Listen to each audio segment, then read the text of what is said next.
ka ir sagatavot jautājumi un diezgan.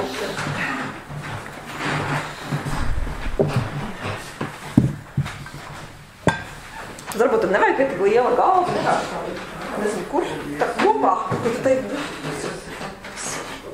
Nekā sēdieties vien, viss ir brīnišķi. Nu, vai vismaz kaut kā tad aizgalva, bet piegalva. Jā. Nu, vakarā kārtējo reizi tādā omulīgā kompānijā esam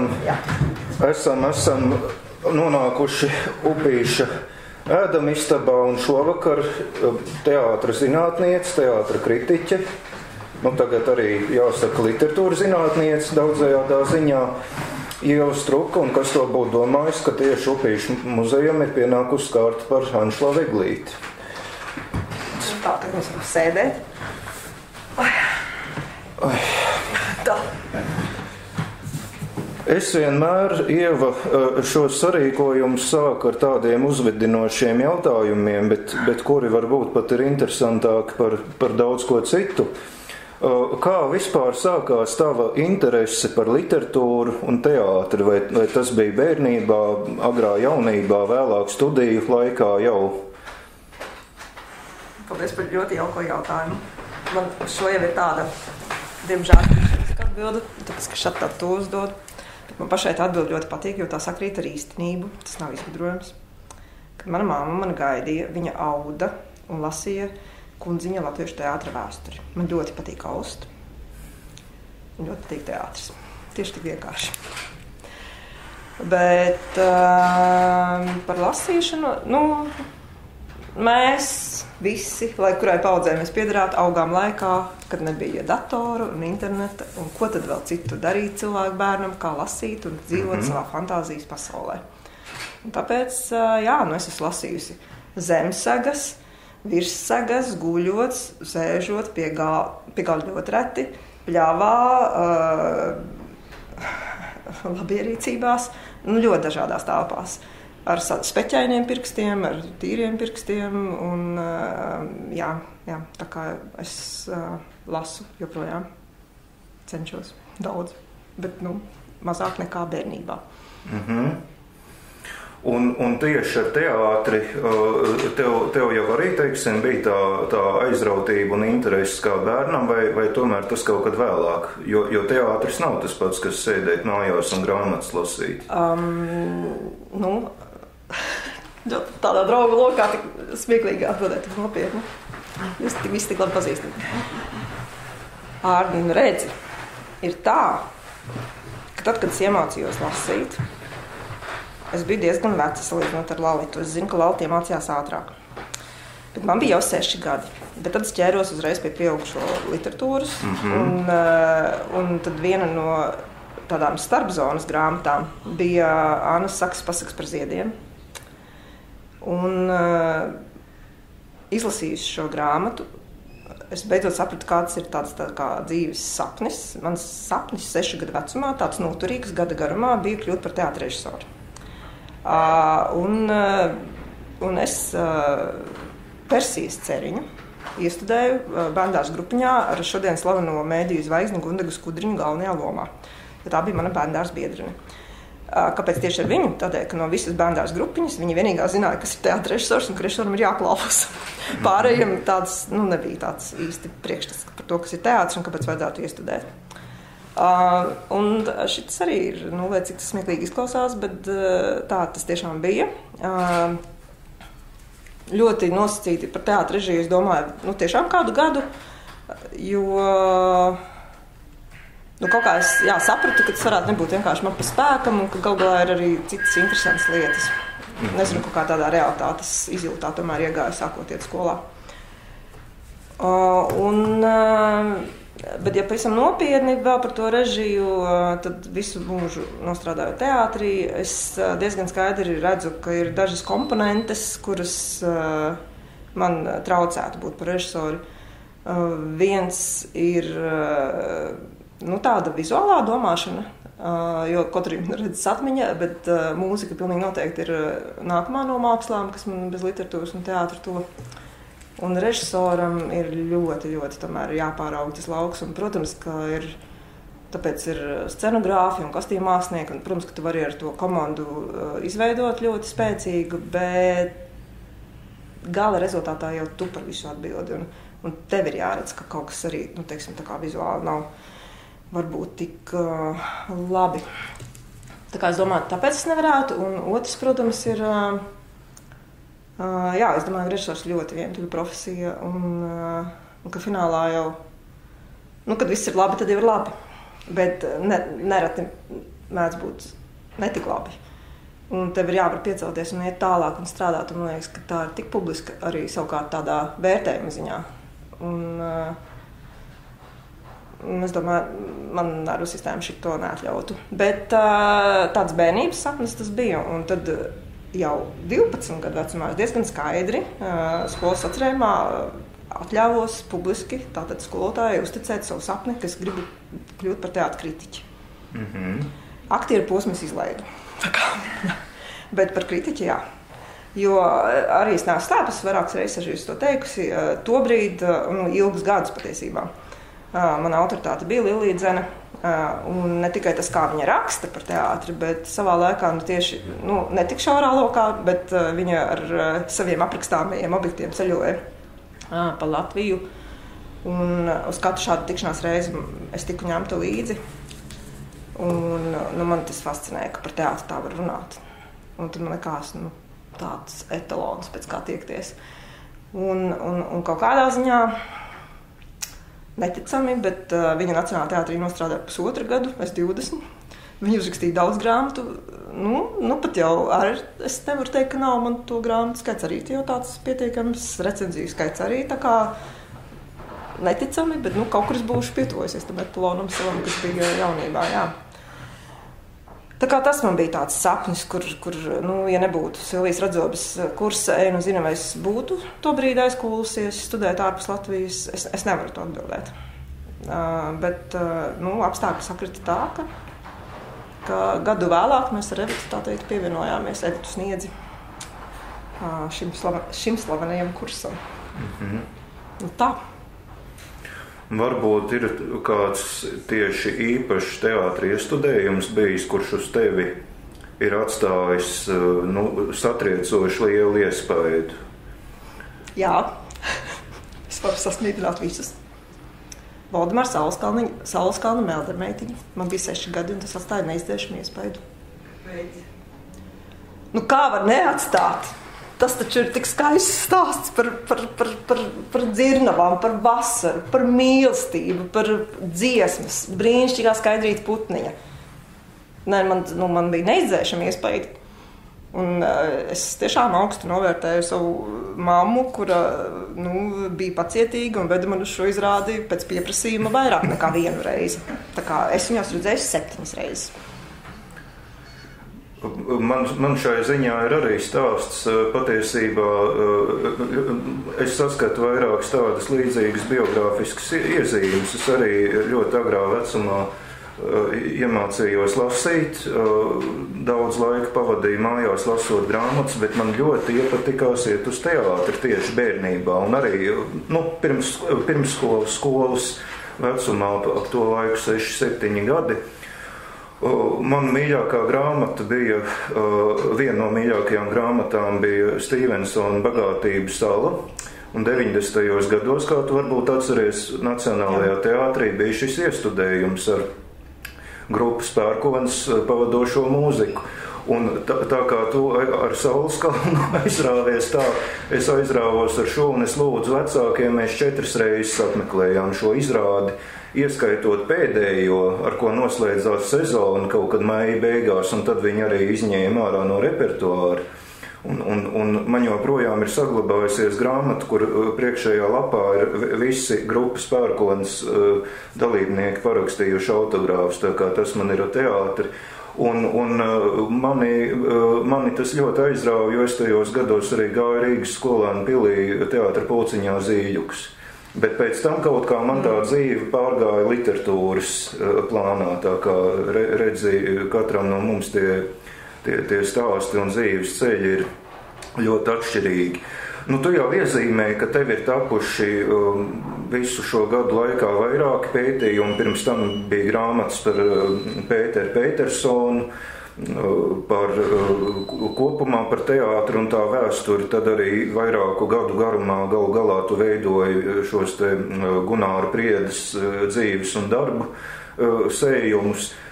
Kā tu nonāci tieši līdz Anšlavam Eglītim, un vai bija tā, ka tev jau bija sākotnēji ieceri kādreiz par šo personību uzrakstīt pētījumu, vai tas notika tikai tajā laikā, kad jau šī sērija sāk, tā teikt, konceptualizēties, un tad tevi pieaicināja kā autori? Nu, lai es nepaliktu tikai tādos priekšstatos labi pazīstamajiem cilvēkiem, kas tikai par Meldermeitiņu jūsmoti, man tomēr jāsaka, ka es apmeklējuši dažas pieaugušo cilvēku izrādes, un īstenībā tad, kad dzīve nolika situācijā, kad es rakstīju par Pēteru Petersonu, es biju ļoti, ļoti patiesībā laimīga, ka es esmu 7. klasē redzējis viņu tikai muzikants, kas arī atstāja patiesībā ļoti spēcīgu iespaidu, un Jānis Reinis arī šodien es vēl atceros, kā viņš to spēlēja, un cik tomēr tāds poetiskais teātris var būt spēcīgs un iedarbīgs. Tā kā principā jau kaut kā tas pakāpeniski ir veidojies, vairāk tā manas atmiņas par Meldermeitiņu ir svarīgas tikai no tā viedokļa, ka teātrī narratīvi izturas mazliet, kā lai pasaka, distancēti pret izklaidējošu raksturu repertuāru, bet mēs īstenībā nekad nezinām, kad zālē sēž tas mazais cilvēks, kuram tas īstenībā ir kaut kāds ļoti spēcīgs pārdzīvojums un emocionāls un laikam, par jebkuru darbu tā var teikt. Tā kā arī šādiem darbiem ir mēdz būt ļoti liela nozīme dažu cilvēku tālākajā dzīvē. Bet par Anšlavu Eglīti to es arī, man liekas, es pat ievadās rakstījusi nē, protams, ja nebūtu šīs sērijas, es nerakstītu par Anšlavu Eglīti, jo man nekad neienāk vienkārši prātā, kas par viņu varētu rakstīt. Tā varētu atbildēt. Un principā, nē, par tādu, es arī par Mārķi Iemodu droši vien nebūtu rakstījusi, un arī Gunāra Priedes rakstu nebūtu veidojusi. Drīzāk man ir pietiekami tāds avantūrisks gars un temperaments teikt, jā, kaut kādām trakām idejām. Man tiešām nav pašai tādu ieceru bijis, drīzāk. Bet arī, man liekas, ja man mazliet nepastumtu, es arī nebūtu pabeigusi tikko darbu pie grāmatas par Astrīdu Kairišu, ko es esmu izdarījusi laimīgi, veltot tam visu šo vasaru un rudens pusi. Bet arī, tas no vienas puses bija man tāds iekšējais pienākums, no otras puses bija arī tas ārējais stimuls. Tā kā es vienkārši mēdzu teikt, jā, tieši tik vienkārši. Un līdz šī pētījuma tapšanas sākumam tev Anšlavs Eglītis galvenokārt, kā tu viņu uztvēri galvenokārt kā dramaturgu, kā šo lūgu autoru vai tomēr kā rakstnieku ar visiem viņa romāniem un stāstu novelīšu krājumiem? Vai tev tāds šķīrums nepastāvēja? Nē, es tā speciāli neesmu neko šķīrusi. Runājot par lugām, Kazanovas mētās arī ir un iestudējums dēls teātrī. Manā dzīvē spēlējas tādu mazliet vēsturisku lomu, tādēļ, ka mana klases audzinātāja bija Silvijas Radzobes brāļa sieva. Un viņai likās, ka mūsu klase varētu specializēties arī pamēģināt iesist roku, tā teikt, recenziju rakstīšanā. Mēs atklājām Kazanovas mēteli tieši. Un tad šīs recenzijas deva lasīt Silvijai Radzobei, un es pieņemu, ka pārējie 25 mani klases biedri tam piegāja vairāk vai mazāk formāli, bet tā kā mans sapnis tātad jau pieminēto 12 gadu vecuma bija doma par teātra kritiku, tad es, protams, ārkārtīgi centos. Protams, arī Silvija Radzobe to novērtēja diezgan augstu. Tā kā Kazanovas mētelis bija Kurā gadā aptuveni tas varēja būt? 90. 89. beigas. Kā tāda jauka epizode, bet es vairāk drīzāk tiešām, es biju lasījis, protams, lugas, jo vienkārši darbs tāds, ka visu laiku tos lugas. Bet patiesībā man saistījās tomēr ar Homo novus un ar līgo medniekiem. Un tas šī pēdējuma sakarā man pašai bija interesanti, ka tiešām tāda arī mācība, ka tu pats no dzīves vari gūt arī kaut kādas mācības, kad tu strādā. Ka mēs jebkuru darbu lasam kaut kādā kontekstā tomēr savas dzīves vai mērķa. Un es tiešām pirms uzsāku darbu pie monogrāfijas biju Homo novus lasījusi, es domāju 6 reizes, tādēļ, ka katru reizi ir kaut kāda situācija, kurā liekas, ka teātrī varētu to iestudēt, kaut kāds vai konkrēts režisors vai konkrētiem aktieriem, un tu, tā kā lasi vienreiz tu izlasīsi tāpat, otrais, tāpēc, ka tu esi skatījies pirmo to iestudējumu Daugavpilī, un tad tu lasi Nacionālā teātra kontekstā, es pieņemu, kas pat Valmieras teātra kontekstā biju lasījusi. Un tagad, kad es beidzot lasīju ar domu par monogrāfiju, es tur izlasīju pilnīgi citas lietas nekā iepriekšējās reizēs. Un tas, man liekas, tā man pašai interesanti, ka, ka tu lasi kaut ko 6 vai 7 vai 10 vai vienalga cik reizes, un tur izlasīji, kaut ko pilnīgi jaunu. Un tas nav, ka es būtu tās 6 reizes par diagonāli lasījusi. Par to nav stāsts. Stāsts par to, ka tu lasi ar citu redzi. Un šis man bija tāds mazliet pārsteigums pašai. Un ar līgo medniekiem starp citu tieši pretēji. Man, kā teātra nolūkos to lasot, katru reizi kaut kā tu lasi un saproti, grūti, kaut kā tur vajag zināt, ko darīt ar to. Un it kā gribas, bet tā kā ir grūtāk ieraudzīt to iespējamību. Un līdz ar to atkal tu lasi ar citu mērķi, un tagad atkal citādāk. Un tu nerunāji par to, ka tu tur skaties tiešām visādas sakarības un prototipus un vēl lietas kopā ar dienas grāmatām. Bet tad jau pētniecībā nevarētu strādāt, ja nebūtu šie mazie prieki. Bet tu tiešām visu laiku atrodi kaut ko, kas tev vienkārši sagādā gandarījumu. Pats sev tu esi tas darba devējs un arī darba ņēmējs patiesībā. Kādi varbūt bija lielākie sarežģījumi vai izaicinājumi pētot tieši Anšlavu Eglīti? Pētot, es nezinu, es tos nesauktu par izaicinājumiem. Laiks ir, drīzāk varētu teikt tā, šos ir satikos ar Ievu Stalbovu.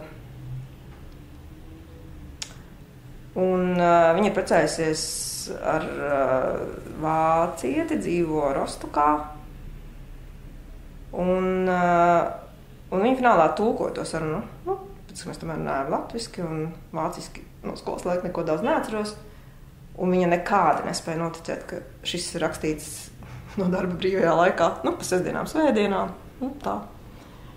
Un tas droši vien ir tas izaicinājums, ka tev ir jāvar sevi kaut kā mobilizēt darbam tajā laikā, kad citi cilvēki varbūt arī atpūšas. Bet neviens jau man nelika. Tā jau mana izvēle šādi pavadīt savu brīvo laiku. Es vispār nobijos tajā brīdī, kad sākās Covid, jo man likās, ja tiešām es nevarēšu aizbraukt uz Ameriku, ja es tiešām nevarēšu aizbraukt uz Tēlfingeni, man kaut kā, tad tiešām man bija tā sajūta, ka skaidrs, ka tev ir jāvar samierināties. Tikpat labi varētu, būt kaut vai iedomāts, bet dzelzs priekškars. Tikpat labi pasaule var apstāties uz visiem laikiem. Tā kā nevar vairs ceļot. Vai tiešām es tad nerakstītu? Es rakstītu, bet tā sajūta, ka tā kā tu...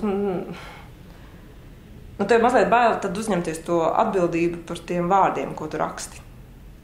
Un tas man ir tā nobiedēja, jo, protams, ka viss bija nopirkts, tur viss tika pārcelts, un paldies Dievam viss atvēr, un līdz, ko atvērās robežas, tās arī iekāpa te lidmašīnā, tā kā vispār nedomājot par tur es ierados Amerikā tieši 3 dienas pēc tam, kā atvēra robežas, un patiesībā,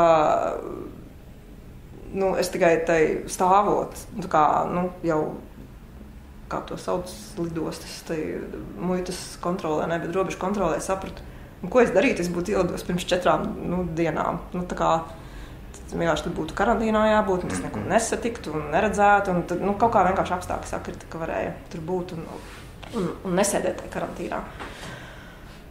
Bet, tad tā grāmata būtu citāda. Tas gan fakts, jo atcīmredzot būtu kaut kādas lietas, kuras tu nevarētu pārbaudīt, kur tu lielākā mērā izteiktu pieņēmumus, ka droši vien bija tā, bet varbūt ne tā. Un lai kā arī satiekoties ar Ingu un Galviņu, es sapratu, ka, kāda ir saraksta elektroniski, es nekad nebūtu kaut kādas lietas izrunājusi. Ne mūžam. Un tad atkal tā grāmata pilnīgi noteikti būtu citādāk. Tā kā tas, protams, bija. Bet vienlaikus arī, nevajag spļautāk, kā no kuras jādzer, Covids arī bija ārkārtīgi noderīgs. Ka tev ļoti daudz lietas tomēr atkal atbira. Tu nevari iet uz izrādēm, tu vari veltīt daudz vairāk laika. Kā viss notika, tā kā jānotiek. Bet droši vien kaut kādā vidusposmā bija tā sajūta, ka tas ir, kas bija, varbūt nebija līdz galam izskaidrojis tomēr apjomu. Un ka tomēr, kā jau mēs te paspējām tādā istabā runāt, atšķirībā no dažiem labiem, ka es nodevu ar 1 dienas nokavēšanos. Es ievēroju termiņu, tā kā pa 24 stundām nokavēju. Un tad, protams, ka tu mērķi tur ir priekšā un tev nepatīk kavēties. Tad kaut kādā vidusposmā iestājās tāda viegla ne panika, bet bažas, vai tas man būs pa spēkam un vai to vajadzēja. Bet beigās jau es ļoti gandarīta. Tā tad viss kārtībā.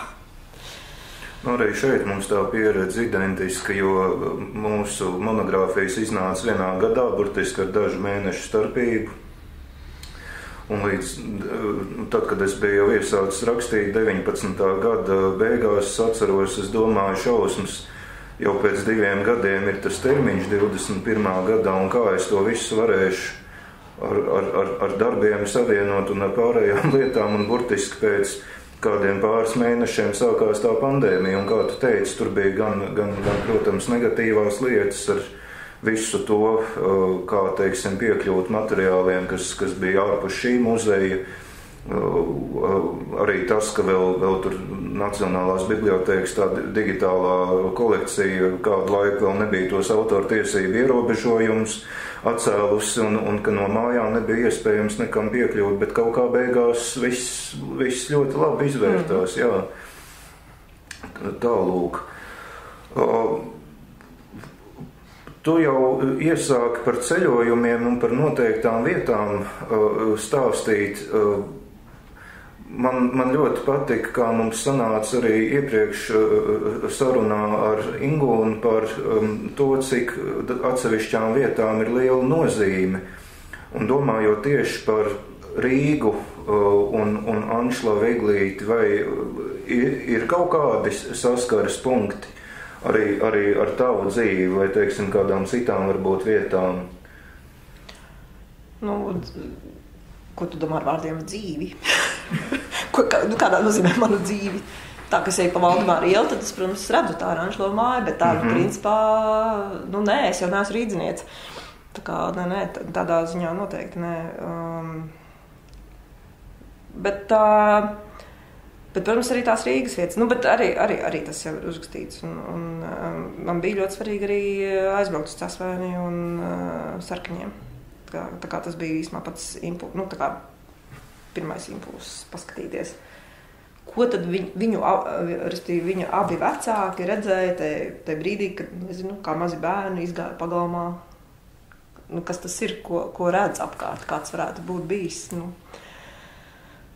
Jā, un tad es ļoti cienu Raimondu Staprānu, pie kura filmas scenārija man arī bijusi tā iespēja darboties, un man visu cieņu cilvēkiem, kuri dabu glezno kā konstrukciju, tādā nozīmē, ka viņi neglezno no dabas, jā, tad laikam man jāatzīst, ka man ir pretēji, man ir ārkārtīgi tomēr svarīgi nokļūt un vienkārši mēģināt iejusties un saredzēt tā kā to. Tiešām arī tādā, tāpēc ir kā savukārt tā iztēle, ka tajā laika mašīnā skaidrs, ka tev jau, respektīvi, abas lietas balstīt tikai iztēlē ir diezgan grūti, jo tu jau tāpat esi spiests darboties ar iztēli, ka tu stāvi, Venīzes pludmalē un iztēlojies šos pašus vingrošanas rīkus no Mr. Sorrija, bet 52. gadā. Tāpat jau ir. Un tad, ja man vēl ir jāsēž Rīgā pie rakstām galda un jādomā par Venīzes pludmali, tad, un vēl par 52. gadu, tad tā jau ir tāda dubultā fantazēšana. Bet, kad tu esi kaut kādā tādā, kaut vai attāluma ziņā, cik tas ir tālu, cik no Pasifika palisādēm, teiksim, ir līdz Venīzes pludmalē, vai cik augsts ir tas kalns tur, vai tas ir, 2000 metru augsts vai 3, tur, kur, piemēram, ir pēdējā raidījumā. Tādas lietas kaut kā vienkārši ieraudzīt. Jo skaidrs, ka šodien jau tiešām tu jau vari ļoti daudz ko digitāli arī apskatīt, bet jā, nevēl te droši vien strādā teātrī, kur ir gan tā iztēle, bet ir arī tā faktūra, kad tu aptausti. Tad tas ir, šis ir šāds materiāls. Diezgan svarīgi. Man bija savā ziņā tāda kā neliela vilšanās lasot Laimas Skotas romānu par Anšlavu Eglīti, jo viņa ieskicēja ļoti specifisku laika periodu viņa dzīvē. Tas ir tas Vācijas periods. Jo man jau parasti, kad tiek runāts par Anšlavu, tad vai tā ir Latvija līdz Otram pasaules karam, vai arī tas ir jau tas Kalifornijas periods. Un tādā ziņā bija ļoti, ļoti aizraujoši redzēt pirms kādiem 8 vai 9 gadiem, kad tika rīkots īpašs kino seanss tepat centrā, Kaņepes kultūras centrā, tur toreiz Aivars Madris bija sagatavojis stāstījumu, tie viņu mājas video, kuri tev ir arī labi zināmi, kur, ja es nekļūdos, tad tā tieši ir pati Janelsiņa, kas filmē Anšlavu. Un tā ļoti it kā triviāli viņu sadzīve ikdienas gaitas, bet pilnīgi tu jūti to laikmetu, un tas ir kaut kas, kas tev kā skatītājiem saistās ar šīm te amerikāņu kinofilmām no tā laika, un kā viņi brauc mašīnā, skan attiecīgi tā 80. gadu popmūzika, ko mēs atkal tagad dzirdam atsevišķās radiostacijās, un ka tas ir pilnīgi tāds uzreiz visa tā laika elpa un kaut kāda cita pasaule no tās Losandželos 70. un 80. gados. Paldies Lalitai, kura ne tikai uzcepa pankūks, bet uzlika atskaņot Anšlavu balsi, kā viņš lasa savu stāstu. Un tas momentā atkal iedod jau citu, vēl, jo viena lieta, ka šais videokadros, kur ir tāds apmēram nefilmē, te ir pudele, apmēram, bet kā autors lasa savu stāstu, un tu atkal jau ieraugi šo epizodi nevis no 5 dienām, bet no laimīgā, kā tas ir, kā ir, kad autors varbūt mazliet arī stostās, un viņš to pārdzīvo, bet tajā pašā laikā viņam ir sava metode, kā to pārvarēt. Tādas lietas, tā kā, es jau, visiem pateicīgi, kas roku pielikuši, kā lai saka, lai lielais darbs uz priekšu tiek. Tā kā, principā, es starp citu, šādi darbi jau tiešām vienam nav paveicami. Un tā sajūta, ka ir kaut kāda tāda tiešām īsta pretīmnākšana, ir ļoti jauka. Un tas veido tos iztrūkstošos puzles gabaliņus, jo vienlaiks, ja tā, tad iebraucot Amerikā, bija tā sajūta, ka tu esi apmēram, kā Emīla nedarbos pie dzīvu galda, ieradies mazliet pa vēlu, jo ka tu jau turpat uz vietas saproti, ka to reāli atceras un piemin pāris cilvēki, un ir jāpaskaidro tādas pašsaprotams pat lietas, un tas nav tik vienkārši, bet vienlaikus, tu vari veidot to pateicību sarakstu garu, un dažreiz ir tā bijis, ka tu šis vēl man droši vien nav tas garākais, bet ir kādreiz, ka tu atšķir kaut kādu grāmatu tur pēcvārdu, un tur ir 40 cilvēki nosaukt, un es tik labi tagad to saprotu, jo te ir ļoti daudz, kas notika tikai tāpēc, ka cilvēki ticēja, ka to var izdarīt un vajag izdarīt. Tā kā paldies Lalitai. Es domāju, varbūt viņi tāpēc atnāca, lai viņi zināja, ka es jau publiski teikšu vairākas reizes paldies. Paldies. Tā kā tā ir. Jā, tas vienmēr ir tas būtiskais, un kā tu teici, taustāmais, ka ir kaut vai iespēja vienkārši dzirdēt rakstnieka balsi, un tas vairs nav teksts, ko tu esi pieradis lasīt no grāmatām, bet ka tas ir dzīves cilvēks tajā brīdī. Un es arī saprotu, cik liela tam ir nozīme.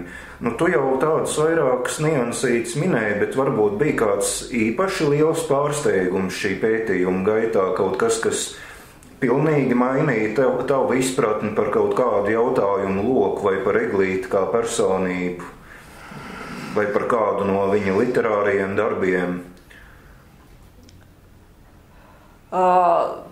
Zini kā, es nezinu, ko īsti tā atbildēt. Saprotu, ka tā kā pienāktos, bet negribas lietot arī slaveno Valdes Čakaras atrunāšanos. Viņa saka, es nevīlos, es neko necerēju. Un tā nav. Bet es arī nevaru tādas lietas, kaut kādas. Man pašai no Amerikā rakstītiem romāniem laikam bija tas pēdējais raidījums, man bija kaut kā arī ļoti uzrunāja.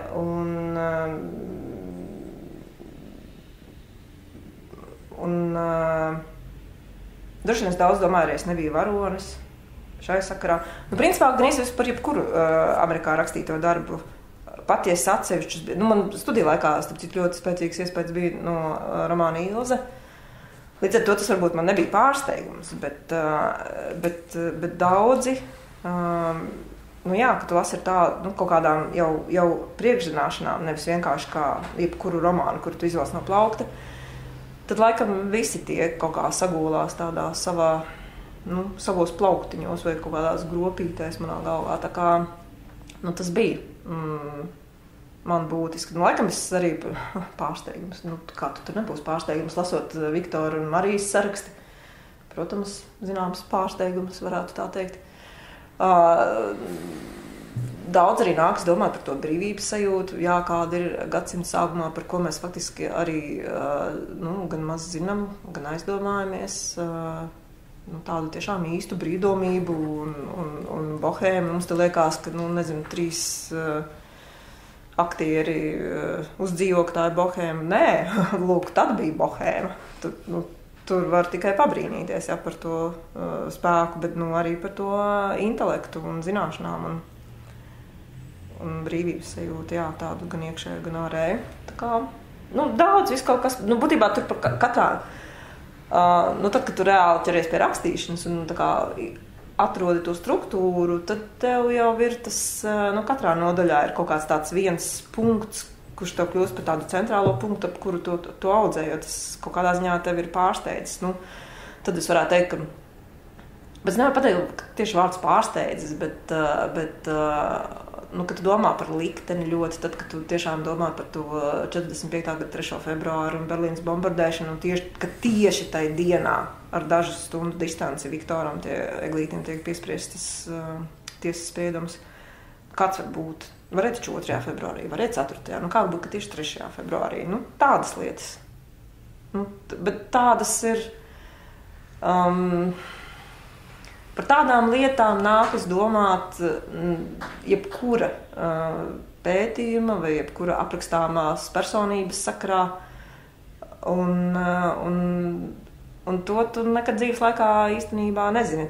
Tad, kad tā dzīve ir noslēgusies, tad liekot kopā atsevišķus gabalus ieraugi, ka šim notikumam varbūt šim vakaram ir īpaša nozīme. Es to arī nezinu, es to uzzināšu pēc gadiem. Es to nezinu. Mēs vienkārši dzīvojam šajā mirklī. Un tādas un tās tu ieraugi, ja tu vērīgi skaties un to vērīgumu trenēt un atrast laiku un nesasteigt, tā ir tāda ļoti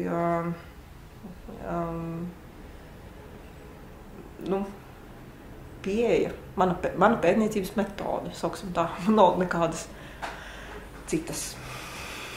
Cik ilgā laikā tapu šī grāmata? Tie arī bija tie 4 gadi aptuveni vai īsākā laika posmā?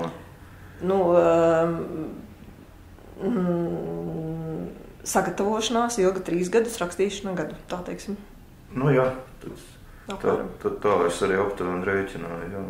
Nu, pati rakstīt, tieši tehniski droši vien daudz īsāk, bet to arī labāk varbūt nezināt.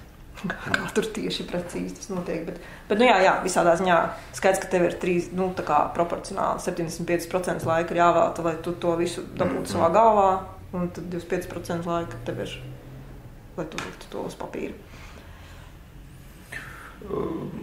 Domājot tieši par Trindas autoriem un viņu arī tik ļoti atšķirīgajiem likteņiem, man liekas, Eglītim arī tas sāpīgais posms jau ir īsti pirms pašā mūža beigām, kad mainās laiki, un kā tu arī šajā pētījumā norādi tajā, kas tā laikam sanāk priekšpēdējā nodaļa grāmatā, tā sarakste ar jautājumiem, kas skar Latvijas Zinātņu akadēmiju, ja, kur viņš arī ļoti, ļoti objektīvi un jāsaka tālredzīgi jautā, bet vai tad tur netiek pārņemts tas, tā teikt, Angaras pļāviens, ja, lietojot arī labi zināmu tēlu no Raiņa un Pumpura, arī man ļoti liekas simpātiski, kas ir arī uzsvērts vairākos citos vērtējumos, un īpaši, man liekas, par to tika runāts tajā laikā, kad šī grāmata bija nominēta literatūras gada balvai, tā pēdējā nodaļa par... Jā, lūdzu, kāds jautājums? Jautājums ir, varbūt, vai visi ir lasījuši šo monogrāfiju? Visi nav lasījuši. Ko varētu būt tā pēdējā nodaļa, Rita, kā tev šķiet? Par ko varētu būt pēdējā nodaļa? Skaidrs.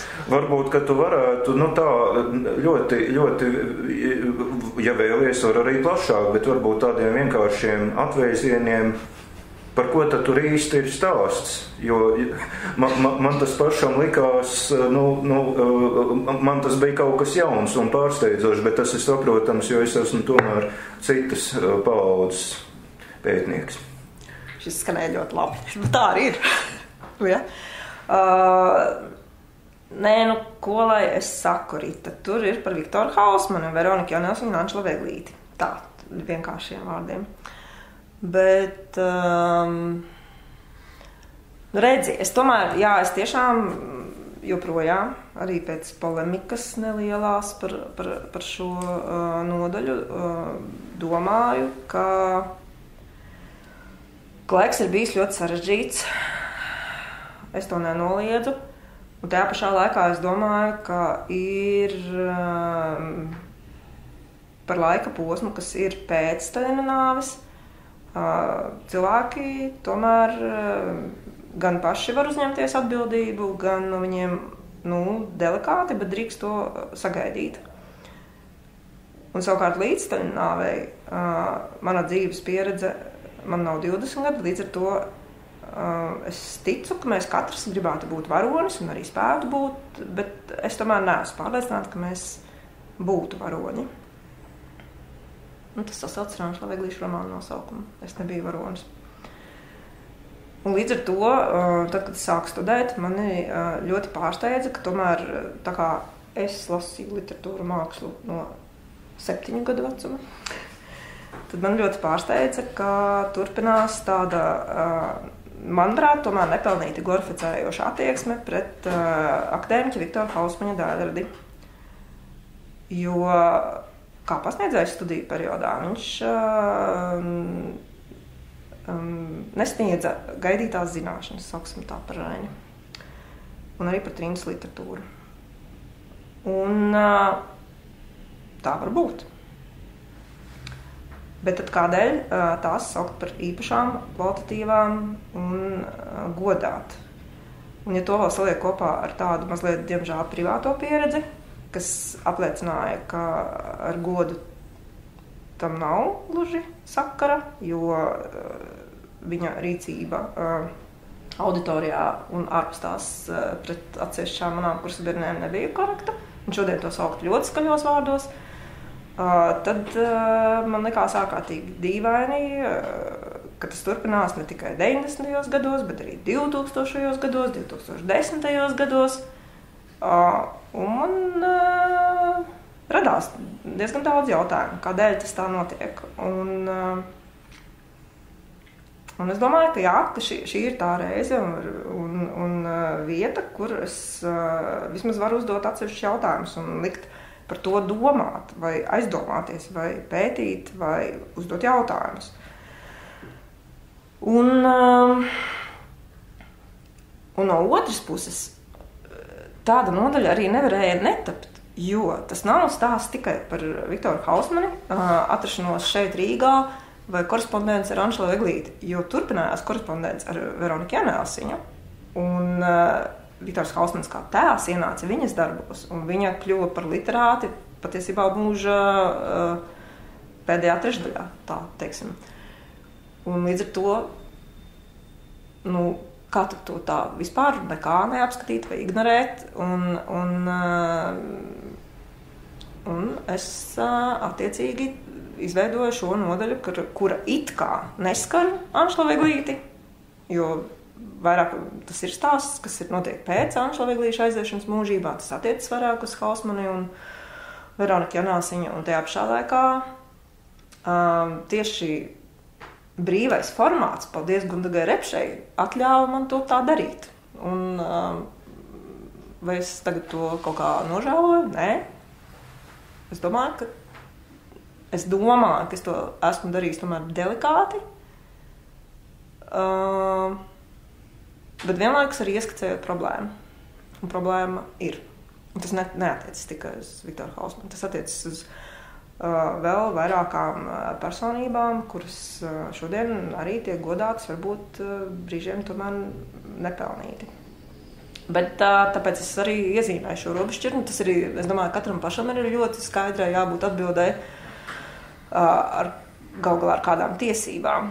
Un droši vien mēs plūstoši jau gan izvērt iekam līdz Andrejam Upītim. Un es tiešām domāju, ka jā, līdz Staļina nāvei es nebūšu tā, kas metīs akmeni. Jo man vairs nav 20 gadi. Bet jā, relatīvos miera laikos, ja man ir atveroties čekas maisiem jālasa teātra cilvēka teksts, un tepat arī nav... tad mēs šo pusvārdus turpinam, un šai gadījumā es runāju konkrēti par interviju ar Ines Ramati. Jā, tad jau. Galvā tas ir publicēts, kur viņi saka, bet kā varēja nesadarboties ar čeku, ja tu gribi tikt uz ārzemēm? Es domāju, bet kā varēja sadarboties? Ja runa ir par desu vai izbraukšanu no valsts. Man tas nav saprotams. Vienkārši tieši tik vienkārši. Tanī brīdī, kad runa par tavu dzīvību, nē, tas ir pilnīgi cits stāsts. Un tādēļ man likās, svarīgi vienkārši kaut vai pārtraukt šo glorifikāciju, vienkārši iezīmēt. Manuprāt, tā ir problēma. Viss. Un tur jau arī tas sāpīgais paradoks ir tajā, ka būtībā līdz tavai grāmatai, ja es nekļūdos un neesmu kaut ko palaidis garām, Hausmanim bija vienīgajā monogrāfija par Anšelu Eglīti. Tādā šeit Latvijā, jā. Ārzemēs jau tomēr raksti bija un pēc, kaut gan arī tās jau ir atsevišķi nodaļas, arī Gāteram, piemēram, tā jau ir nodaļa. Bet tāda, jā, tieši tā. Tā kā. Jā, es tā izdarīju, ko es varu teikt. Man tā likās, ka tā jādara. Vai sanāca, man liekas tā, ka Hausmans mūžība aizgāja 23. pagājušajā gadā? Vai viņš paguva ar šo iepazīties un kaut kādā veidā jums bija komunikācija pēc grāmatas iznākšanas, vai šādas sarunas nebija? Tas, protams, nav jautājums man. Es tiešām ar viņu nekomunicēju. Skaidrs. Es to nevaru pateikt. Bet starp citu īstenībā paldies liktenim. Es domāju, tas nav arī tik vienkārši. Šis ir īstenībā ļoti sarežģīts jautājums. Un īstenībā es ļoti, ļoti priecīgi, ka viņš patiesībā bija šai saulē, jo tas atkal kļūtu slideni, kas nāk tā kā, cilvēks aiziet mūžībā, un tad tā drosmīgi viņam aiz muguras kaut ko tā pasaki. Un tāpēc es esmu ļoti priecīga, ka viņš bija vēl šai saulē. Un es pieņemu, ka tomēr gan jau kāds pastāstīja. Bet varbūt arī nē, varbūt pasaudzēja. Es nezinu. Kā ir, tā ir, bet visādā ziņā es esmu tiešām pateicīga liktiem, ka tas nav kaut kā tā cilvēku apglabā, un tad, lūk, viena drosmīgā tad tagad kaut ko teiks. Pēdējos gados ir aktualizēti atsevišķi Anšlava Eglīša darbi ekranizācijās. Kāds ir tavs vērtējums par to, ja tu būtu ar mieru izteikties, kā tev, piemēram, patika viena no šīm 100-gades ciklu filmām, tevis jau pieminētais Homo novus, kuru tu daudzas reizes lasīji un katru reizi citādāk izlasīji, un tāpat arī tagad nesenākā vēsturē Pansija pilī. Kā tu vērtēji? Redz, ar filmām ir gan izvērt tāpat kā ar grāmatām. Apstākļu sakritības dēļ man, vismaz pašai tā šķiet, tad man kaut kā būtu vēl ilgāk jādomā, bet man liekas, ka pirmo reizi es redzēju filmu nezinot, ka man būs jāraksta par Anšlavu Eglīti. Un otrais es viņu redzēju jau zinot, ka man būs jāraksta. Otrais man patiks, tik ir labāk. Jo es jau tur ieraudzīju tādas nianses un tā. Tā kā tas tomēr diezgan svarīgi. Par Pansiju pilī.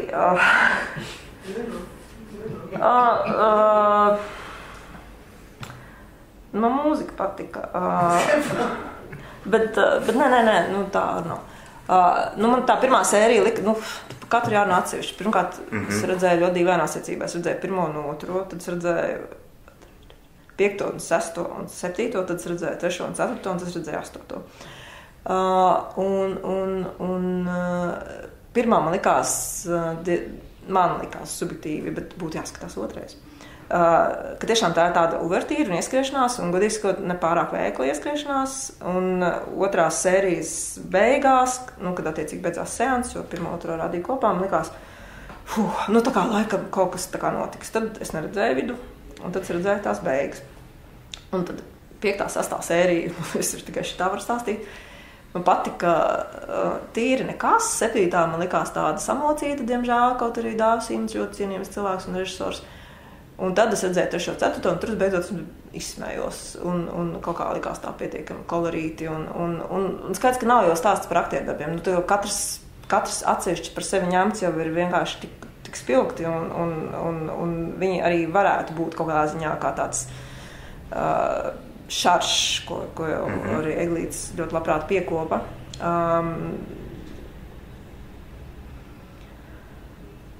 Bet zini, kā ir?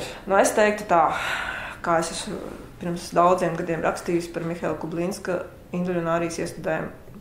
Mēs nevaram sagaidīt tos izcilos, ja nebūs arī pa vidu. Tā kā, lai tik taisa un lai tik filmē, un jo vairāk, jo labāk, jo tas radīs to augsnes, kura rasties tām virsotnēm. Un es šeit gribētu teikt līdzīgi. Ļoti labi, ka ir tāds seriāls. Pirmkārt, cilvēki, man liekas, masveidā sāka lasīt to grāmatu, interesēties, apmeklēt inciem. Tad taču ir vesela virkne kaut kādu vēl blakus pasākumu. Plus vēl piedāvājam tiešām arī kaut kādas ļoti, ļoti kolorīti tēli un pašiem, kā es saku, brīnišķīgs piedzīvojums. Un aktieris, ka man ārkārtīgi patika Kristians Teterovskis, kas spēlē brāli vidu, man liekas, vienkārši burvīgi, vienkārši interesanti, ko tas puisis, teiksim, tālāk dzīvē darīs. Tā kā tur jau ir tādas ļoti, ļoti daudz vēl blakus vērtību, neskaitot to, ka kinematogrāfistiem ir darbs un jāsaka tā, labāk, lai viņi taisa Anšlava Eglīte nekā, nezinu, kaut ko, kas daudz mazāk uz mums attiecas. Tā kā es esmu tāda diezgan tā mierīgi vērtē, teiksim, tā man nav nekādas tādas agresijas. Es tiešām domāju, ka tā labāk ir nekā, ka nav. Tieši tik vienkārši. Bet tā, ka viss caur man tur tā liktos izturēts vai sajusts. Bet vispār es domāju, tā ir tāda neatrastām lieta, jo laikam jau vispār es būtu par vienu režisoru. Jo man liekas, ka tā ir tāda stilistiskā dažādība un tiem aktieriem, kuri it kā ir izveidojuši vienu tēlu, bet viņiem ir jāspēlē citā koncepcijā bišķīt. Un protams, neviens nav pasargāts. Zini, varbūt visus taisīt viens režisors, un ja vēl viņam nedod Dievs kaut kas nesanāk, tad es jau tepat nevarētu izdalīt sēriju no sērijas. Bet principā es domāju, ka tāpēc mākslas darbs ir mākslas darbs, ka šis princips ne padomi laikā tas strādā, ne tagad tas strādā, ka tagad Leona Paeglas jubilēja pa godu 3 režisori taisa revolucionāru dzeju, un man liekas, tas nav īsti jēdzīgi. Tā kā es domāju, tā stilistiskā neviendabība, protams, nav nekāds tāds mērķis, uz ko tiekties. Jā, tur laikam arī ir tā problēma, ar ko ir jāsaskarās, domājot par daudz sēriju mākslas filmām. Ka gribot vai negribot, arī tieši kaut vai no tā dramaturģijas viedokļa, kaut kas ir par daudz, kaut kas ir liekas, izstiepts, un tad jājautā, vai nebūtu jēdzīgāk veidot, 2,5 vai 3 stundu mākslas filmu par romānu un nevis. Bet tagad es atceros, protams, pirmo sēriju, domāju par šo. Protams, ka pirmās sērijas laikā es sapratu, ka es neesmu mērķa auditorija, jo man jau tur tā faktu nesakritība tracināja, bet es sapratu, ka es tiešām neesmu mērķa auditorija, un ka viņiem nav jēgas uzfilmēt pirmā sērijā Mariju, un tad viņu aizlaist pie tēviem, tāpēc, ka tūlīt jāparādās Hildai. Bet, mani, protams, tas nokaitināja ne pa jokam, un es vienkārši sevi kušināja, ka, nevajag vienkārši skatīties. Kad man ir par daudz varbūt zināšanu, teiksim tā, konkrētajā situācijā, par citu, droši vien, pirms 10 gadiem es būtu citādāk skatījusies. Tā kā tur bija tas jāktē. Tieši tā izējas pozīcija man bija sāpīga, saprotu, ne Anšlovam ir tik gadi, ne Vidvudam, vēl Marijas nav, un Inciem ierašanās, un viss tur ir nepareizi. Bet, dažreiz jau kaut ko ir jāupurē arī mākslas vārdā, bet, es nebiju tas skatītājs labākais šajā gadījumā. Pirms neilgu laiciņu tepat pie šī galda sarunājāmies ar Jāni Zālīti. Viņam arī bija pāris skarbi vārdi sakām, tiesa gan citu personību kontekstā. Bet tas jau ir tas pētnieka asredzīgais skatījums, kurā tiek pamanīts kaut kas tomēr, kaut kas cits. Tik daudz par šīm ekranizācijām. Kādas bija tavas domas par Laimas Skotas romānu? Un tas atkal nav korekti. Es tur nevaru nē. Es domāju, ka mums ir katrs atbild pats par savu darbu. Tur tā nevar darīties. Bet es drīzāk jautāju no tāda viedokļa, vai viņa, teiksim, rakstot šo romānu ar tevi sadarbojās un konsultējās, vai tur katrs jūs... Nē, tā arī nebija domāts. Vienīgi tad, kad bija tas slavenais iepazīšanās pasākums, viņa teica, es varētu ilustrēt to tavu grāmatu. Es teicu, labi. Bet beigās iztikām bez ilustrācijām, tā kā. Skaidrs. Nē, bet es tiešām, es drīzāk vienīgais, un tos Laimas pašas klātbūtnē Casvēnes pasākumā teicu, ka, un tas varbūt kaut kādā ziņā ir atbilde, ka sāku lasīt, un, tā var būt, viss. Bet jo es tālāk lasīju, tiešām tā no otrās puses uz beigām. Jo es vairāk sapratu, ak, Dievs, cik viņa tomēr arī ir iedzinājusies. Viņai arī tādas lietas, kuras tu vari pamanīt tieši tāpēc, ka tu zini, un ko varbūt neviens cits nezina. Un tikai nepris kuras, to es neatceros, bet ka tiešām es vienkārši novērtēju, kā lai pasaka, ka tai sajūtā, ka tur ir tas vieglums, un apmēram,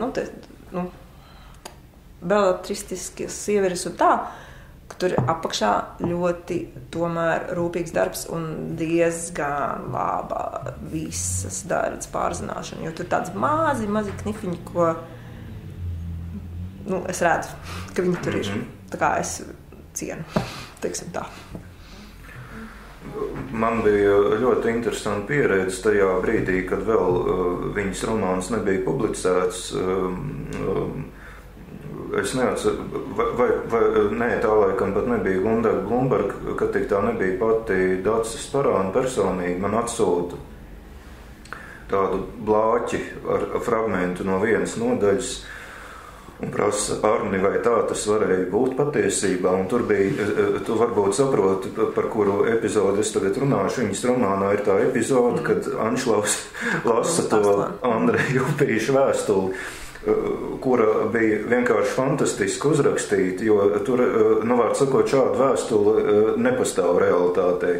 Bet Laima ir stilistiski, leksiski, visādi, pat sintaks ir tā pati. Viņa ir fantastiski imitējusi to Upīša rakstības veidu, jo īpaši jau tajos briesmīgajos pēdējos gados, kur viņš ir ārkārtīgi dogmatisks un radikāls palicis. Tas bija ļoti iespaidīgi, un es toreiz patiesībā ar tādu pat jāsaka sajūsmu, jo šis ir tas veids, kā uz to var paskatīties mūsdienu skatījumā, bet, protams, ka tas nes līdz arī virkni ar nelaimēm, jo lasītāji to var pārprast, teiksim, kur beidzas izdoma un fikcija, un kur ir tā realitāte, rēķinoties, ka tas tomēr ir biogrāfiskais romāns, vai ne? Jā, tur tie riski ir, bet, tur jau katrs tiešām tos savus riskus, tad, lai izvērtē. Visādā ziņā Iekams es nebiju uzrakstījusi, es arī nelasījos. Esmu atzīšos, paturēju rokās, paskatījos struktūru, ka tur būs arī receptes un tā aizvēru un rakstīju. Tāpēc, ka īsti tur nevar, es arī recenzijas nerakstu par izrādēm. Es nelasu, ko raksta citi, es uzrakstu un tad izlasu.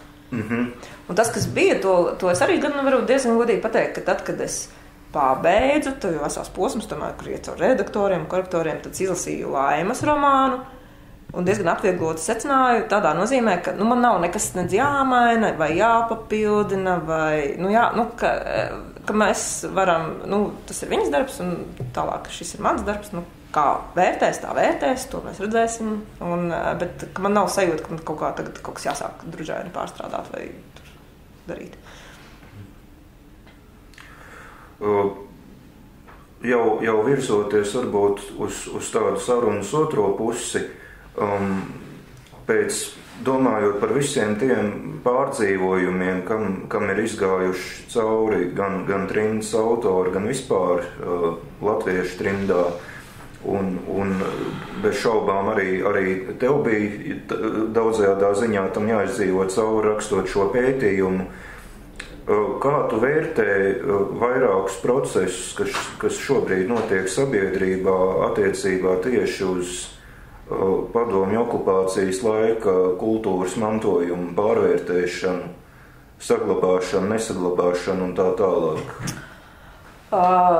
Es neesmu pārsteigta par šādu jautājumu,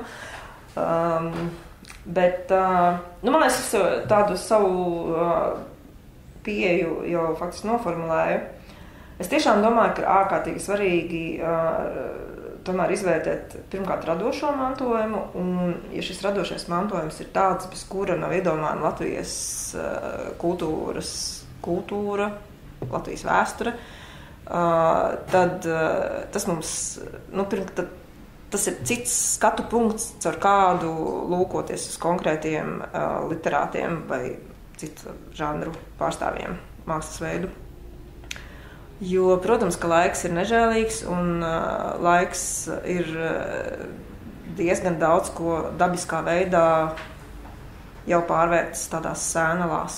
Bet to graudu nav nemaz tik daudz, un ar to es saskaros ikdienā arī teātrī, domāt, ko vēl varētu, un labi, protams, karš sāsināt tagad to situāciju, bet jā, es joprojām domāju, izsvītrojot 50 gadus no Latvijas vēstures, un tā kā šim posmam neskroties klāt, pirmkārt pastāv ļoti liela bīstamība, ka mēs to piedzīvosim vēl vienreiz, un diemžēl mēs esam ļoti tuvu tam. Un otrkārt, ja ļoti nemaz tik daudz nepaliek pāri, ja mēs saīsnam Latvijas vēsturi, jo tā arī nav tik bezgalīgi gara, kā varbūt kādam citam etnosam. Un vienlaikus es domāju, jā, ka tā izvērtēšana ir jānotiek, bet tā izvērtēšana arī parasto gan pētniecību, gan analīzi, gan sarunas, gan diskusijas un arī mēģinājumus saprast, kas tas bija par laiku, kāpēc. Tas, kas mani uztrauc arī, ņemot vērā, ka es tiešām esmu rakstījusi par Petersonu, par Priedi, par Ķimeli. Ka ir ļoti viegli pateikt padomu laiks. Šī jau ir tikai viena robežšķirtne, Staļina nāve. Vēl ir vesela virkne robežšķirtņu starp 60. gadiem, 70., 80. un visu to tā kā vienkārši saprasējot tādā vienā biezā klucī, pasakot, šitie 50 gadi padomu vēstures, mēs viņus izmetam. Tas padara to kopainu vienkārši, man liekas, ārkārtīgi plānu un man tas liekas ļoti bīstami. Tas ir pirmām kārtām. Un vienlaiks arī tas nav tik sen. Un līdz ar to tā kā ja tu kā šī laika vismaz kaut vai daļējais liecinieks to pieļauj, man liekas, ka tā ir tāda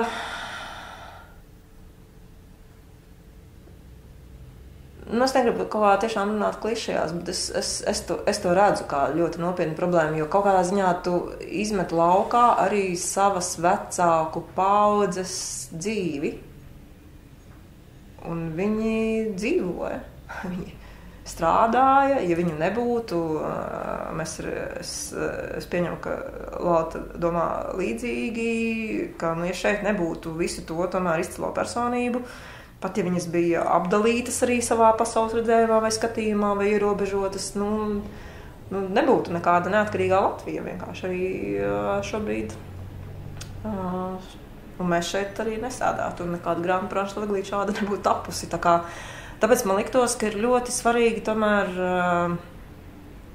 apzināties plusus un mīnusus un par tiem runāt, un runāt par tiem pārbaudījumiem, kas arī pārbauda tevi kā cilvēku. Un ļoti iespējams ir daudz neglēmojušas patiesības, bet vai šodien arī mēs nesastopamies ar ļoti lieliem pārbaudījumiem vai kompromisiem un sastopamies. Un, tas tāpat kā starp citu, jo tu tālāk dzīvo, vai precīzāk sakot, jo tu vairāk arī kaut kā domā vai pēti, vai tas pats Latvijas neatkarības laiks, tas ir tādā skolas līmenī, tas ir 20 gadi.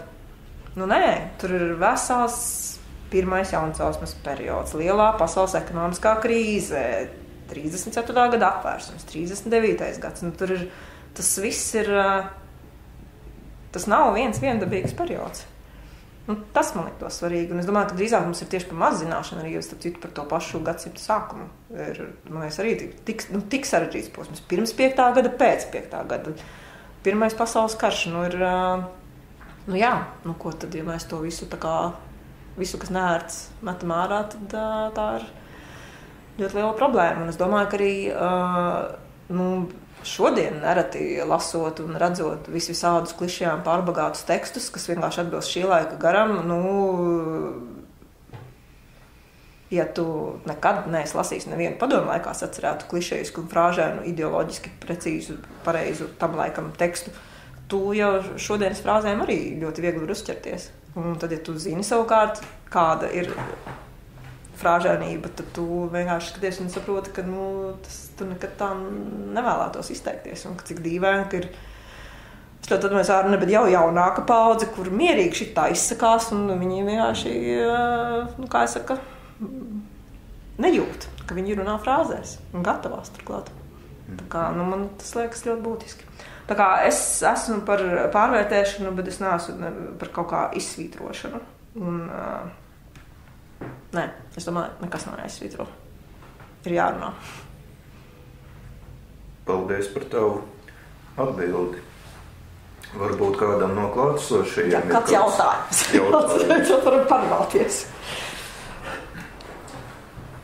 Esmu gatava atbildēt kaut ko. Nevar būt. Jā, tā jau nav. Kā tā? Kāpēc? Viss izskaidro. Šausmas jau, bet es vēl tādu, es tā ierunājos, tagad es varu tā parunāties tieši. Jau jāiet projām, jau jāiet. Tad ir jājautā. Kā? Ko vēl? Tikko bija spēlmaņu nakts, nevaru neizmantot iespēju Ievai paprasīt pārdomas vai varbūt bija kādi pārsteigumi. Man par vienu iznākumu vienā nominācijā bija, bet to es pēc brīža atklāšu. Nu, redz, man ir rokas. Es neesmu redzējis latviešu raķetes. Jābrauc skatīties. Ko lai saka? Es varētu... Bet es arī neapsēju. Es domāju, ka tā ir ļoti labi izrāde, jo tiešām nav pamats apstrīdēt, bet vienlaikus es dzirdu nejaušības pēc. Dzirdēju šodien arī Kultūras rondo, un Guna Zeltiņa teica, viņa nav redzējusi līdzīgi man, bet viņa brauks skatīties, bet viņa teica, ka vienīgais, kas viņai liekas tā mazliet apšaubāmi, ka, sanāk cilvēki kopā, izstāsta kādu foršu stāstu par bobsleju, un viņa teica, ka viņa tomēr pieņem, ka labi interpretēt Raini, tā ir jau nākamā grūtības pakāpe. Un ka varbūt tomēr šis nebija tā vispareizākais lēmums, un varbūt, ka tur ir kādi vēl citi iekšēji iemesli, bet es varētu piekrist tieši par to sarežģītības pakāpi, un tas brīžiem, diemžēl, tā ir, ka nav pirmā reize, ka tu tā kā vērtē, un katrai komisijai arī vai žūrijai ir savi tie principi, un tas arī tikai normāli. Es tiešām arī cenšos pēc šiem daudziem gadiem pārāk neapšaubīt to vērtējumu. Bet, ka tu tā kā vērtē to kā pašvērtību, to konkrēto darbu un mazliet aizmirsti, tā kā to kontekstu paskatīties. Un te kontekstā dažkārt liekas, ka paliek lietas, kas ir nenovērtētas vai kaut kas ir daudz vieglāk nācis un kas varbūt tiešām ir tāda maza pērlīte un forša, bet,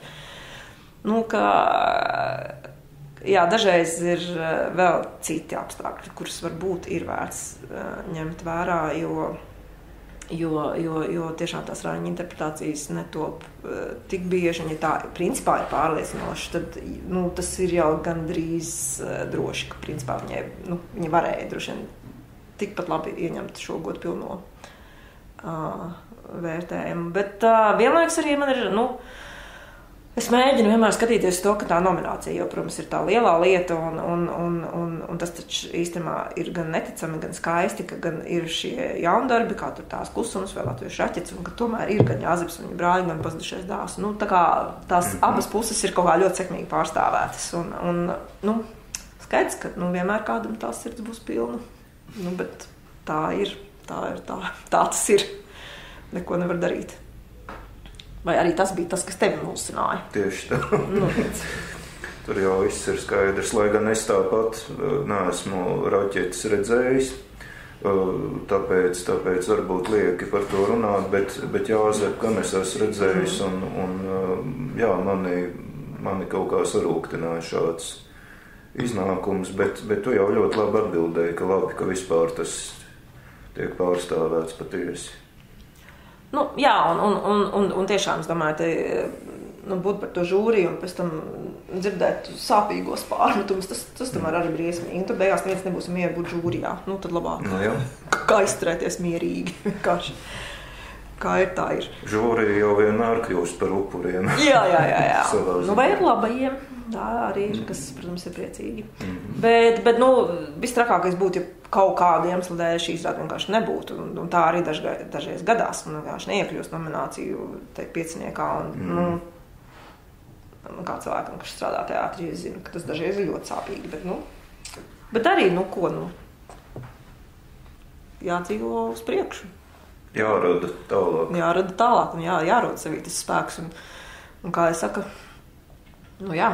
varbūt laiku pa laikam tomēr jāizstudē Zelta zirgs, kur tie teksti kā alga novērš nos no mērķa, un tad jau šitā arī nevar. Tā kā tomēr jau jādomā uz to visbulīti. Jā, par Zelta zirgu runājot, starp citu, ja kaut kas pēdējos gados uz mani kā uz skatītāju milzīgi iespēju atstājis, tad tā bija Leļu teātra šī interpretācija. Jā. Jo kaut ko tam līdzīgu es nebiju gaidījis. Jā, tā bija ļoti spēcīga. Bet vispār es patiešām vēl vienreiz varu tikai atkārtot, ka es domāju, ka jo vairāk iestudējam, jo labāk to interpretāciju, un tas nebūtu nenozīmē, ka visam jāpatīk, jo savukārt paties bērnībā rādio dzirdēju translāciju no operas ar Zelta zirgu. Tāda man, piemēram, bija milzīgs notikums Siguldas operas mūzikas svētkos, to beidzot dzirdēt klātienē. Un tur bija brīnišķīgi arī scenogrāfija un tas vizuālais risinājums, un es biju vienkārši laimīga. Un tas nozīmē, ka es pietiekami gados. Tātad šī ir mana nākamā iespēja šo dzirdēt, kad būs aiznākamā. Es to nezinu. Ticamāk, varbūt manas dzīves laikā nebūs. Un tad mēs vienkārši aplopam arī veselas paudzes, kas vienkārši neredz ne tos Raiņa darbus. Jā, tādā ziņā Blaumanim ir mazliet labāk paveicies, bet tas, kas ir, man liekas, ļoti būtiski, ja mēs tagad ne par Anšlovu, bet par Raini, ka tomēr ir arī kaut kāds tāds sastinguma periods arī ir beidzies, un ka, no vienas puses tā pārinterpretācija vai dekonstrukcija viņā veiksmes gadījumā ir laba lieta, neveiksmes gadījumā nav tik laba lieta, bet tajā pašā laikā ir tā brīvība režisoriem, ir beigusies tāda īpaša bība. Un tas ļoti svarīgi. Jo man liekas, ka tur tādu, par daudz jau tādu, pietāti veido to izrādi, tad arī kaut kā nesanāk. Un tad labāk, lai ir dažs labs darbs, kas varbūt ir tāds apšaubāmāks. Bet, ka vismaz viņi ķeras klāt un taisa to Raini. Es saku, nē, Rainis, kur tad esi Rainis? Tā kā es balsoju par to, ka labāk kādreiz kaut ko pazaudēt no tā Raiņa gara, bet tomēr ar to strādāt, jo man liekas, ka vismaz lielu daļu aktieru un mākslinieku un arī, cerams, skatītāju, jau tas vien, ka tu to tekstu vari dzirdēt un redzēt uz skatuves, tas jau ir iegūms. Tā kā es balsoju par. Un galvā Rainis jau ir tāds, kā lai pasaka, savā lielumā liels, jo noliec blakus Justīnas Kļavas ievaddaļu spēlē dansoja, un tad sāk skanēt Raiņa dzeja. Un tad saprotu, ka spēku samērs nav par labu Justīnai, vai kā es viņu cienītu. Un arī tas ir forši, jo tu attiecīgi ieraugi, liels tas Rainis, labs, ir. Un man jau par to nav jāpārliecina, bet ja kāds par to ir jāpārliecina, tad tas ir pilnīgi uzskatāmi. Tā kā, ļoti labi, lai tik taisa. Es priecājos. Ļoti ceru, ka mēs arī nākamā sezonu sāksim ar Raini. Bet vairāk es neteikšu. Pasakot A, B arī jāsaka. Nē, kamēr nav teātrī pavēle pie sienas, tikmēr nevar. Bet ir doma. Tā kā es nepadodu, mēs mums Rainis. Diezgan tā kā, lai galvenais, lai kaut kas nenotiek šausmīgs. Bet cerams, ja viss būs mierīgi, tad mums būs Rainis. Un arī Anšlovu vajag. Arī ir doma. Arī? Jā, arī par Blauman ir doma. Tā kā principā es strādāju Nacionālajā teātrī, viss kārtībā. Ir, bet tur mēs, diemžēl, sabiedrības spiediens milzīgs. Bija doma, bet mēs bišķī padevāmies. Jo mēs nevaram atļauties laikam šito ignoranci, kā, piemēram, tagad ar Krimovu notika. Nevar. Šobrīd tas ir viens cilvēks, kurš uzkuļ visus sociālos tīklus, ja mēs pazaudējam visu auditoriju. Bet doma ir, līdz ko arguments ir šobrīd tāds, līdz ko beigsies karš. Bet mums bija doma, jā, bet finālā noriesties. Kā doma jums bija konkrēts? Šito es varu, tāpēc, ka tas tik drīz nebūs. Mums bija Zaļā zeme. Superīgi. Jā. Tad beigsies karš ķersaties klāt? Es ceru, jā. Bet, es būtu gribējis tagad, bet, es saku, tas, šobrīd kaut kas tiešām šķiet nenormāli tā sabiedrība ir. Un galvenais, ka viņa ir tāda, tas tā lavīnas efekts. Tas ir lavīnas efekts. Tur viens sakuļ un otrs aiziet līdzi un trešais vēl kaut ko. Diemžēl teātrī tas ir milzīgi. Tomēr tie līdzekļi, inscenējumi un viss un darbs. Un ja tas viss ir tāpēc, lai viens nostātos un pateiktu, tagad boikotējam Nacionālo teātri un viņš paņēma Zaļo zemi, tad kā vārdā? Tā kā labāk, diemžēl. Pārāk daudz apstākļu tur ir kopā, lai tā kā visu to likt uz spēles. Bet doma bija. Jo tāda latviešu rakstura parāda, kā tur ir, tur jau tiešām bērnieku laika tikai var stāvēt līdzās. Nekas cits nevar. Tā kā, jā, tur, bet es spiest atzīt, ka tur mēs uztaisījām pauzi, diemžēl. Nekas, visas pauzes, kad mēs beidzas. Es ceru, jā. Tā kā tā. Vai ir vēl kāds jautājums, es varu labprāt atbildēt. Tā kā. Es varu sākt jautāt jums, Lāte, kā klājas? Vai viss ir labi? Ziemā. Jā, tātad viss ir varam, jā. Ingu, vai viss ir labi? Jā. Kas nākamais pētījums? Kāds nākamais? Šis jautājums vienmēr kaitina, jo man nepatīk atbildēt, bet es to te varētu jau labi, ka es nepaprasīju. Bet es jau to Astrid pati pateicu. Jā, pareizi. Ir jau šis un tas, bet es tikai gribu teikt, ka līdzās literārai pastaigai pa Anšklāvu Rīgu es šajā vasarā, tā kā es puslodzē strādāju arī Rakstniecības un mūzikas, Latvijas Nacionālā Rakstniecības un mūzikas muzejā, tika izveidot arī pastaiga Gunarjanovska pārdāgava. Aha. Un tā kā viņi abi divi tagad staigā. Vai gaši pa vienu Rīgas pusi, otrs par otru Rīgas pusi. Un tad var raudzīties pāri, jo mums tas viens punktiņš ir, ka mēs gluži neaizējam līdz tā kuģīšu piestātnei, bet ir tā kā domās esam, un tad tur kuģīšu piestātne, kā kuģītī brauc uz ģimnāziju un nonāk Anšla Veglīša Rīgā. Jo tā korespondence jau tomēr brīnišķīga abu divi, ne? Nu jā, tā kā. Ar to man ir iecer. Jā, tas bet, to es nezinu. Tā notiks, bet, ja nenotiks Zaļas nebūs labvēlīgs šajā brīdī, tik un tā es to ideju nepametīšu, jo es par to domāju, jo man šķiet, ka tas ir, par to ir vērts domāt. Tā kā ļaut arī citiem par to domāt.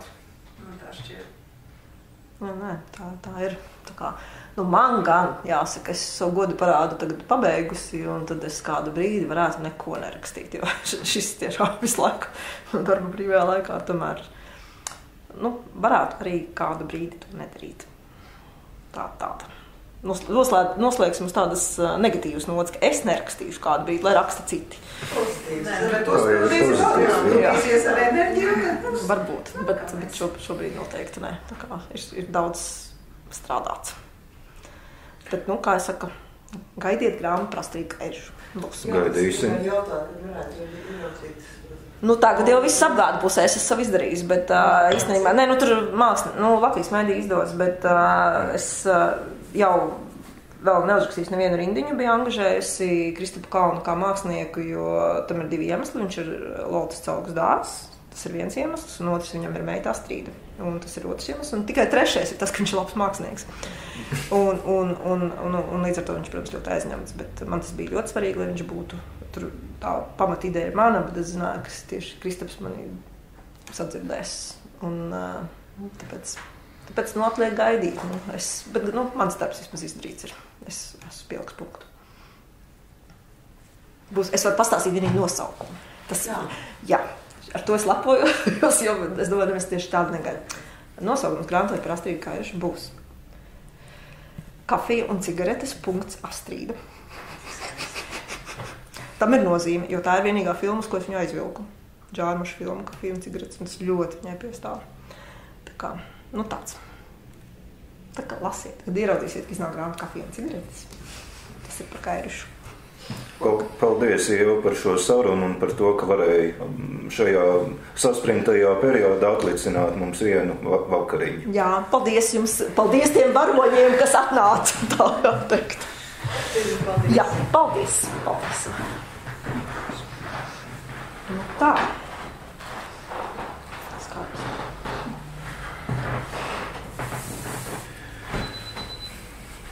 Nākamais jums jau pie kādām pāris dienām nākamais pasākums, ja? Mums tagad trešdienas vakarā šajā muzejā būs diskusija starp filologiem un vēsturniekiem par latviešu rakstnieku totalitārismu laikmetā. Tas, par ko mēs arī mazliet šovakar sanāca. Tā kā trešdienas vakarā 6 šajā muzejā, ja jūs interesē un ja ir laiks, tad var apmeklēt. Es tā kā esmu ieplānojis. Es saprotu, ka Ieva Kalniņa, tā, kas ir Ieva Eita Kalniņa, arī nākšot.